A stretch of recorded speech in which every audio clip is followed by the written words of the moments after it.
नमस्कार, मैं हूं विनय पाठक। एबी न्यूज में आपका स्वागत है। आइए देखते हैं मुंबई तथा आसपास की कुछ खास खबरें।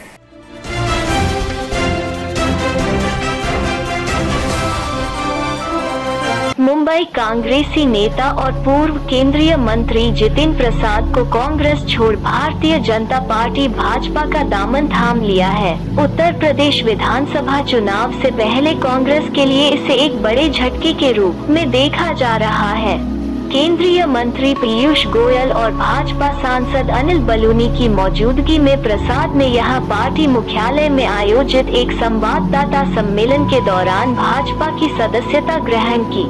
जितिन ने 2004 में शाहजहांपुर से पहली बार लोकसभा का चुनाव जीता था और उन्हें प्रधानमंत्री मनमोहन सिंह के नेतृत्व वाली संयुक्त प्रगतिशील गठबंधन सरकार में इस्पात राज्य मंत्री बनाया गया था। इसके बाद उन्होंने 2009 में धौरहरा सीट से जीत दर्ज की। इसके बाद उन्होंने कार में पेट्रोलियम व प्राकृतिक गैस, सड़क परिवहन और राजमार्ग और मानव संसाधन विकास राज्य मंत्री की जिम्मेदारी संभाली। उत्तर प्रदेश में कांग्रेस के ब्राह्मण चेहरे के रूप में जितिन प्रसाद को 2014 के लोकसभा चुनाव में हार का सामना करना पड़ा। इसके बाद उन्होंने पिछले विधानसभा चुनाव में तिलहर सीट से हाथ आजमाया, लेकिन इसमें भी उन्हें निराशा ही मिली। वर्ष 2019 के लोकसभा चुनाव में भी धौरहरा से उन्हें हार का सामना करना पड़ा था।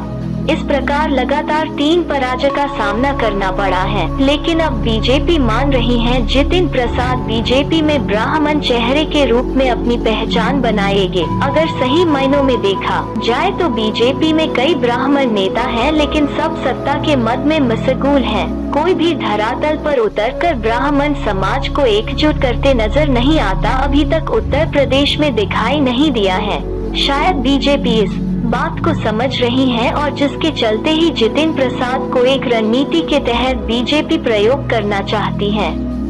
भाजपा में शामिल होने के बाद जितिन प्रसाद ने कहा कि कांग्रेस अब एक व्यक्ति विशेष और वर्ग विशेष की पार्टी रह गई है। आज देश हित में कोई दल और कोई नेता सबसे उपयुक्त और मजबूती से खड़ा है तो वो भाजपा और प्रधानमंत्री नरेंद्र मोदी हैं। जितिन प्रसाद ने कहा, मेरा कांग्रेस पार्टी से 3 पीढ़ियों का साथ रहा है। मैंने ये महत्वपूर्ण निर्णय बहुत सोच, विचार और मंथन के बाद लिया है। आज सवाल ये नहीं है कि मैं किस पार्टी को छोड़कर आ रहा हूँ, बल्कि सवाल ये है कि मैं किस पार्टी में जा रहा हूँ और क्यों जा रहा हूँ। कांग्रेस में मैं अपने लोगों की सेवा नहीं कर पा रहा था। भारतीय जनता पार्टी नेतृत्व का मैं धन्यवाद अर्पित करता हूँ कि उन्होंने आज इस भारतीय जनता पार्टी परिवार में मुझे सदस्यता और सम्मान दिया है। और ये मेरे राजनीतिक जीवन का एक नया अध्याय शुरू हो रहा है। जैसे कि आप जानते हैं, मेरा कांग्रेस पार्टी से 3 पीढ़ियों का साथ रहा है। तो ये महत्वपूर्ण निर्णय जो मैंने लिया है, बहुत विचार मंथन और सोच के बाद मैं इस फैसले पे पहुंचा हूं। और सवाल ये नहीं है आज कि मैं किस दल को छोड़ के आ रहा हूं, मगर सवाल ये है कि किस दल में जा रहा हूं और क्यों जा रहा हूं। ये मैंने पिछले कुछ वर्षों से 8-10 सालों से महसूस किया है अपने अनुभव में, राजनीतिक जीवन में, लोगों से मिलकर भ्रमण करके देश भर में, कि अगर आज कोई इस देश में असली माने में कोई राजनीतिक दल है जो संस्थागत इंस्टीट्यूशनल दल है, वो भारतीय जनता पार्टी है। बाकी दल तो व्यक्ति विशेष और क्षेत्र के हो गए, मगर राष्ट्रीय दल के नाम पे अगर आज भारत में कोई दल है तो भारतीय जनता पार्टी है। और जिस चुनौतियां और परिस्थितियों से हमारा देश और विदेश में भी, हमारी सीमाओं पे भी जो चुनौतियों का सामना कर रहा है, उसके लिए अगर आज इस देश हित में कोई दल और कोई नेता सबसे उपयुक्त और मजबूती के साथ खड़ा है देश हित में, तो भारतीय जनता पार्टी और प्रधानमंत्री नरेंद्र मोदी जी। ये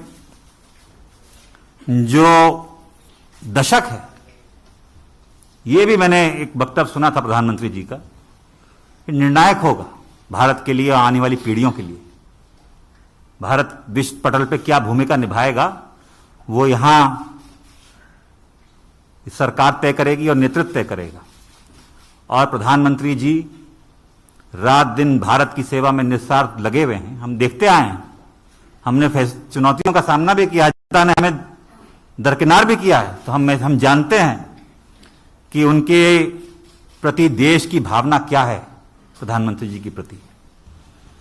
और वो जो नए भारत का निर्माण कर रहे हैं उसमें मुझे भी एक सदस्यता जो आज मैंने ग्रहण की है भारतीय जनता पार्टी की, एक योगदान छोटा सा करने का भारत के प्रति, भारत की जनता के आने वाली पीढ़ियों के प्रति करने का अवसर मिलेगा। ये मैंने विचार करके इस निर्णय पे पहुंचा। कल्याणकारी योजनाएं तो प्रधानमंत्री जी ने की हैं, जो गांव-गांव हम देखते हैं, चाहे विद्युतीकरण हो, शौचालय हो, गैस योजना हो, तमाम उन गरीबों का ध्यान रखा है और उन लोगों का ध्यान रखा है जो असली में जरूरतमंद है। और दूसरा कारण यह भी है कि जिस दल में मैं था, मुझे ये महसूस होने लगा कि हम लोग राजनीति में हैं और राजनीति एक माध्यम है, दल भी माध्यम है। अगर आप अपने लोगों के हितों की रक्षा नहीं कर सकते, उनके लिए काम नहीं आ सकते, तो आपका राजनीति और दल से में रहने में क्या औचित्य है। तो यही मेरे मन में, और चाहे वो देश हित हो, चाहे वो प्रदेश हो, चाहे वो जिला हो, अगर आप अपने लोगों के उपयोग नहीं आ सकते, उनके सहायता के लिए आप मौजूद नहीं हो सकते और आपके इस लायक नहीं हैं कि आप अपनी जनता के हितों की रक्षा कर पाएं, तो वो मुझे महसूस होने लगा कि वो कांग्रेस पार्टी में नहीं कर पा रहा। भारतीय जनता पार्टी वो माध्यम बनेगा, वो सशक्त संगठन, देशव्यापी इतना संगठन, इतना मजबूत नेतृत्व जो आज देश को जरूरत है। मैं इस वक्त ज्यादा बोलना नहीं चाहता, मेरा काम बोलेगा। मैं धन्यवाद देना चाहता हूं सभी मेरे उन कांग्रेसजनों का जिनका मुझे आशीर्वाद मिला और साथियों का इतने वर्ष तक।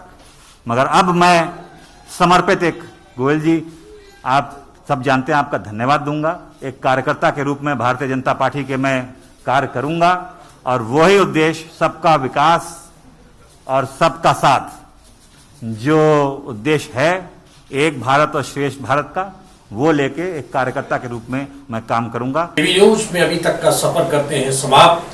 विनय पाठक को दीजिए इजाजत, हम फिर मिलते हैं नई खबर, नए सफर के साथ। लेकिन चलते चलते गुजारिश, विनती, अनुरोध, यदि आप हमसे जुड़े रहना चाहते हैं तो हमारे चैनल को लाइक, शेयर, सब्सक्राइब करना ना